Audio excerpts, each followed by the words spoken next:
Jour, ils atteignent rarement 3 pieds. Mais les hobbits ont rapetissé, disent-ils, et anciennement, ils étaient plus grands. Selon le livre rouge, Bandobras Touk, fier taureau, fils d'Izumbras III, mesurait 4 pieds 5 pouces et pouvait monter à cheval. Dans toutes les chroniques hobbits, il ne fut surpassé que par 2 célèbres personnages de jadis, mais cette étrange histoire sera abordée dans le présent livre.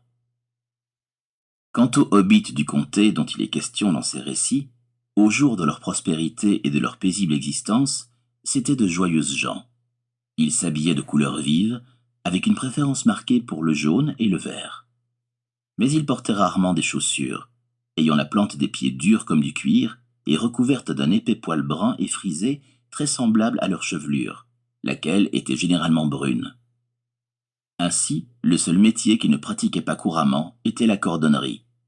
Mais ils avaient de longs doigts habiles et pouvaient fabriquer bien d'autres choses utiles et belles. Leur visage était d'ordinaire plus enjoué que joli, large, avec des yeux brillants, des joues rouges et une bouche qui se prêtait volontiers au rire, au manger et au boire. Et pour ce qui était de rire, de manger et de boire, ils le faisaient souvent et avec entrain, ne dédaignant pas une bonne plaisanterie et 6 repas par jour, quand ils le pouvaient.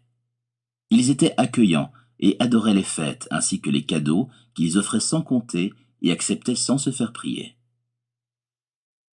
Il semble en effet, même s'ils se sont beaucoup éloignés par la suite, que les hobbits nous sont apparentés.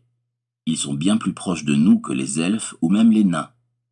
Jadis, ils parlaient les langues des hommes, à leur manière, et avaient à peu près les mêmes goûts et les mêmes aversions que les hommes. Mais il n'est plus désormais possible de découvrir la nature exacte de cette parenté. L'apparition des hobbits remonte à très loin, aux jours anciens qui sont aujourd'hui perdus et oubliés. Seuls les elfes conservent encore des chroniques de cette époque disparue, et leurs traditions concernent presque entièrement leur propre histoire, dans laquelle les hommes apparaissent rarement, et les hobbits ne figurent pas du tout. Or, il apparaît que les hobbits vivaient depuis maintes longues années en terre du milieu, longtemps avant que les autres peuples se soient même avisés de leur paisible existence.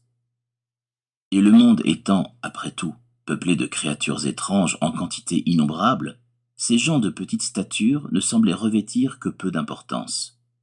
Mais du temps de Bilbo et de Frodo son héritier, ils acquirent soudainement, sans l'avoir cherché, une importance et une renommée hors du commun, et troublèrent les conseils des sages et des grands.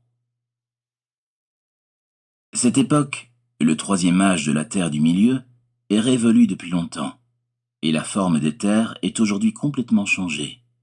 Mais les régions où vivaient